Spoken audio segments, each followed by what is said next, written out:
गांव के बाहर एक पुराना टूटा फूटा खंडहर खड़ा था, जिसकी दीवारें समय के साथ ढह रही थीं। गांव वाले फुसफुसाते थे कि वहां एक डरावनी चुड़ैल रहती है, जो रात के अंधेरे में घूमती है।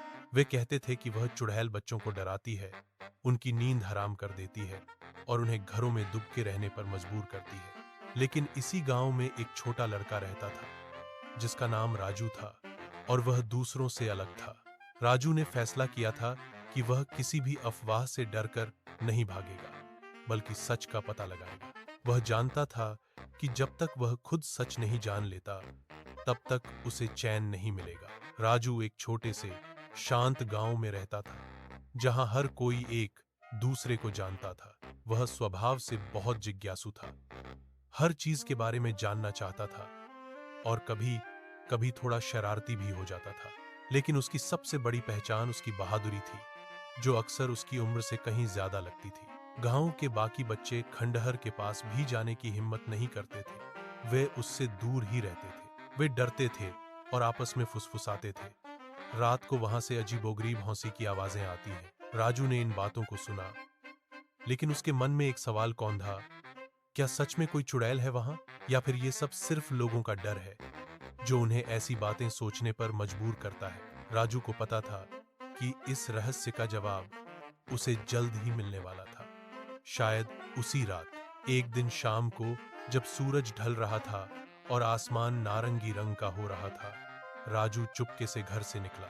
वह धीरे धीरे, बिना किसी को बताए, उस पुराने डरावने खंडहर की ओर बढ़ने लगा, जहां जाने से सब डरते थे।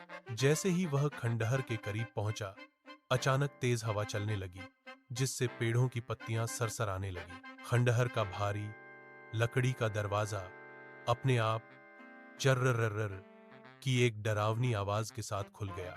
अंदर घना अंधेरा था, मानो रोशनी कभी वहां पहुंची ही न हो, और एक अजीब सी खामोशी छाई थी। तभी ऊपर से एक डरावनी गूंजती हुई हंसी सुनाई दी, हा हा हा, जो हवा में घुल गई। राजू का दिल जोर से धड़कने लगा। उसकी धड़कनें इतनी तेज थीं कि उसे अपने कानों में सुनाई दे रही थीं। लेकिन उसने भागने की बजाय अपनी जगह पर खड़े रहने का फैसला किया। उसकी बहादुरी ने उसे रोके रखा। उसने अपनी आवाज में डर और हिम्मत का मिश्रण करते हुए कहा, कौन है वहां? सामने आओ। अचानक एक लंबा काला साया उसके सामने आया, जो धीरे धीरे बड़ा होता जा रहा था। उसकी टेढ़ी टोपी थी, जो उसके चेहरे को आधा ढके हुए थी, और उसके नाखून बहुत लंबे और नुकीले थे। उसकी आंखें चमकती हुई लाल थीं, मानो अंगारे जल रहे हों, और उसकी शक्ल बहुत डरावनी थी।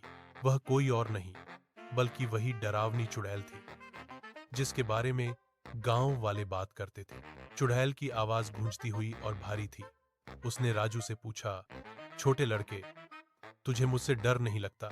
राजू थोड़ा कांपा, लेकिन उसने अपनी हिम्मत नहीं हारी और बोला, डर लगता है, लेकिन मुझे सच जानने की इच्छा डर से ज्यादा है, इसीलिए मैं यहां हूं। चुड़ैल ने एक अजीब सी मुस्कान बिखेरी, जो उसके डरावने चेहरे पर और भी भयावह लग रही थी। उसने राजू से पूछा, तो सच देखना चाहता है? क्या तुम सच का सामना करने के लिए तैयार हो? चुड़ैल ने अपनी लंबी पतली छड़ी घुमाई और अचानक खंडहर का पूरा दृश्य बदल गया। राजू ने देखा कि खंडहर की दीवारें अब टूटी हुई नहीं थीं, बल्कि वे एक पुरानी इमारत की दीवारें थीं। उसने महसूस किया कि गांव वाले डर के कारण इस जगह को पूरी तरह से छोड़ चुके थे, इसे वीरान कर दिया था। असल में यह खंडहर नहीं था, बल्कि एक पुरानी पाठशाला थी, जहां कभी बच्चे पढ़ने आते थे। लोगों के मन में बैठे डर ने इस खूबसूरत जगह को एक डरावने खंडहर में बदल दिया था, इसे उजाड़ दिया था। चुड़ैल ने अचानक अपनी आवाज शांत की। उसकी गूंजती आवाज अब एक सामान्य आवाज में बदल गई थी। उसने राजू से कहा, मैं कोई असली चुड़ैल नहीं हूं, जैसा तुम सोचते हो। मैं तो बस डर की परछाई हूं, जो लोगों के मन में पैदा होती है और बढ़ती है। जितना ज्यादा लोग डरेंगे, मैं उतनी ही शक्तिशाली बनती जाऊंगी। मेरा अस्तित्व उतना ही मजबूत होगा। राजू को अब सब कुछ समझ आ गया था। उसे पता चल गया था कि उसका असली दुश्मन कौन है। असल दुश्मन चुड़ैल नहीं थी, बल्कि खुद डर था, जो लोगों के मन में घर कर गया था। राजू ने अपनी पूरी ताकत से जोर से कहा, मैं तुमसे नहीं डरता, मैं अब डरने वाला नहीं हूं। जैसे ही उसने ये शब्द कहे, चुड़ैल का शरीर छोटा होने लगा। उसकी डरावनी आकृति सिकुड़ने लगी। उसकी लाल आंखों की चमक धीरे धीरे कम होने लगी, मानो उनमें से आग बुझ रही हो। धीरे धीरे चुड़ैल एक धुएं के गुबार में बदल गई और फिर वह पूरी तरह से गायब हो गई। अगले दिन सुबह राजू ने गांव वालों को सारी बात बताई। उसने उन्हें सच से अवगत कराया। उसने बच्चों को अपने साथ लिया और पुरानी पाठशाला को साफ करने में जुट गया। उसे फिर से नया बनाने लगा। धीरे धीरे गांव वालों के मन से डर खत्म हो गया और वे फिर से उस जगह पर आने लगे। वह जगह जो कभी डरावनी मानी जाती थी, अब बच्चों की हंसी और खुशी से भर गई थी। अक्सर हमारी जिंदगी में सबसे बड़ी चुड़ैल हमारा अपना डर होता है, जो हमें आगे बढ़ने से रोकता है। जब हम उस डर का सामना करते हैं, उसे चुनौती देते हैं, तो वह धीरे धीरे गायब हो जाता है। सच्ची बहादुरी डर से भागने में नहीं, बल्कि उसका सामना करने में है, उसे हराने में है। यह कहानी हमें सिखाती है कि हिम्मत और सच्चाई से हम किसी भी चुनौती का सामना कर सकते हैं। अगर आप राजू की जगह होते तो क्या करते? क्या आप डरते या उसका सामना करते? अपने विचार और अनुभव कमेंट सेक्शन में जरूर बताइए, हम उन्हें जानना चाहेंगे।